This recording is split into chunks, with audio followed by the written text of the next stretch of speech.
African women are a dynamic force that have always played a key role in driving growth in Africa. In fact, compared to other regions in the world, it's been noted that sub-Saharan Africa has the highest number of female entrepreneurs.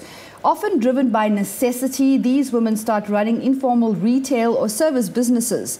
There are others, however, with higher ambition that are leaving a global footprint and reshaping the continent. Melanie Hawken is the founder and editor-in-chief of Lionesses of Africa that feature some of the top women in business in Africa. Melanie, it's wonderful to meet you again. Thank you so much for making time and welcome to the show. Good to be here. Thanks for inviting me. The last time we met, you chatted to me about Lionesses of Africa, the vision behind this organization, and you shared with me some amazing stories. No doubt this is a culmination of your work as a journalist across Africa. Yeah, but in the 10 years that I've been here, I have to say I've had the pleasure of meeting some incredible women entrepreneurs with the most incredible stories from all corners of the continent. And I have to say, when I, a year ago, started to look a little more closely at the whole entrepreneurship environment in Africa for women, the standout was the stories they had to tell. Many of the names that you recognize today, whether it's in Kenya or Uganda or here in South Africa, the standout was women who've beaten the odds, who've faced every single challenge possible, and yet managed to come through and build incredible enterprises, incredible businesses, amazing brands, or are building social enterprise initiatives that are changing the way that communities in Africa actually live and solving some of the big problems that we have in this part of the world. And creating millions of jobs, thousands of jobs across the continent. No doubt these stories are so important because Africa is still developing itself. These women that you feature are very high-profile women today, but surely they come from very humble beginnings. And many of them do. I mean, if you actually look at someone like Julia Namala, who is building one of the biggest drinks brands on the African continent. She did it the hard way. Her story is very much one of pushing a wheelbarrow to market each day, buying fruit, processing the fruit, turning it into a juice product, and literally starting from the bottom up, building a brand that today is one of the most successful drinks brands on the continent. An international brand to be. Yeah, absolutely that. And on a counterpoint to that, you also find up-and-coming women entrepreneurs who are looking to change the way that Africa positions itself in the world and trying to solve some of the big problems. Some of the big eco-entrepreneurs at the moment in Africa are women, and they're looking at some of the real problems facing Africa, whether it is a problem of invasive aquatic weeds clogging all the waterways in Nigeria, and a young woman entrepreneur coming along and saying, actually, why don't we do something to find a solution, an entrepreneurial solution to this problem? We create jobs in the process. We can manufacture something out of these incredibly destructive weeds, and we can sell it to a global audience, which puts Nigeria on the map. It solves a problem, and we build an incredible business on the back of it. And at the same time, we're empowering lots of other women to be part of that entrepreneurial story. So whether you're a big brand builder like a Julia Namala or a Tabitha Karanja, who's one of the biggest drinks and beer manufacturers in Africa now, and in a very male-dominated environment, is building a highly successful brand of business, or you're an ecopreneur trying to solve some of Africa's big problems, large or small, these women are making a difference, and that's what's so inspirational. I love listening to these stories because I feel so inspired just listening to you speak about them. They are inspiring. And I think it does. I think for the lovely thing is, no matter whether you are an established woman entrepreneur of Africa and you're building an incredible global brand, or you're a young aspirant woman entrepreneur that's maybe just out of school or college, that has an idea and they want to do something to make a difference, or they want to do something that is genuinely empowering them to take control of their own destinies by building a business, they're all inspirational.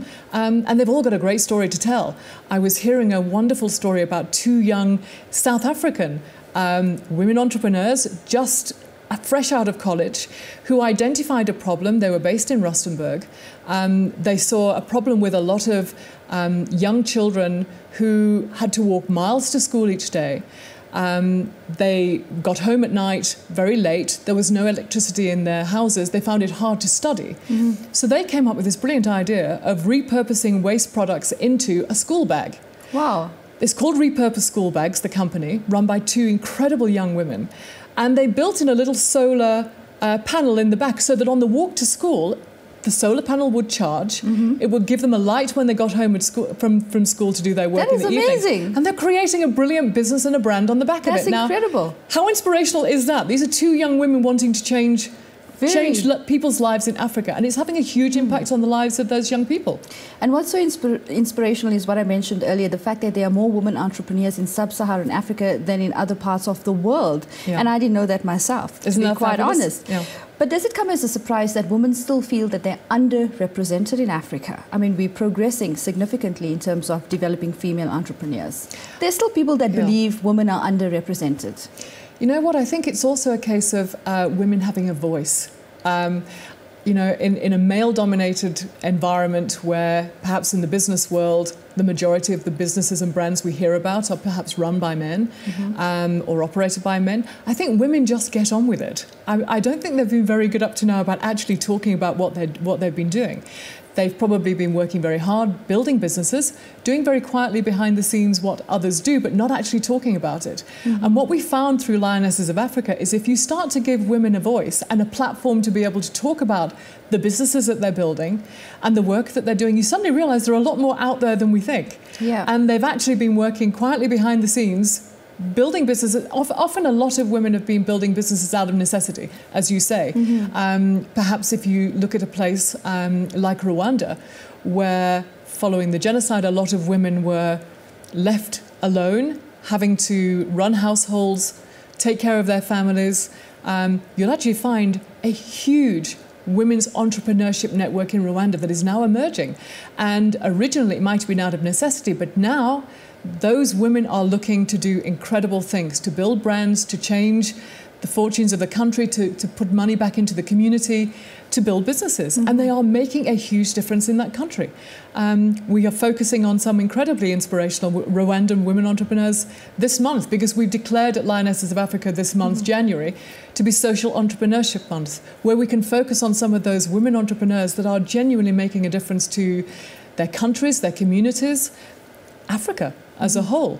A lot of people ask the question, why should we focus on women entrepreneurs and not on entrepreneurs themselves? And women always speaking out, saying that they're fighting for their rights in a male-dominated world. But if we have to really look at it closely, it is a big deal, because if in Africa in particular, everything's based on tradition, and it is about breaking out of that mold, that tradition that a woman's place is in the home. So it is a big deal. And I also think it's important actually, when you hear women's stories, you find how different it is for women entrepreneurs. Because at the end of the day, they're building businesses, they're building brands, but they're also running homes, taking care of families, raising children, often looking after extended families. They have a huge role, and they're building a business at the same time. And African traditional women were brought up to believe that their place was in the home. So it is a huge deal, the fact that they're actually shifting paradigms and going out there and breaking out of that mold and those stereotypes. And women have specific qualities they bring to the entrepreneurship equation as well.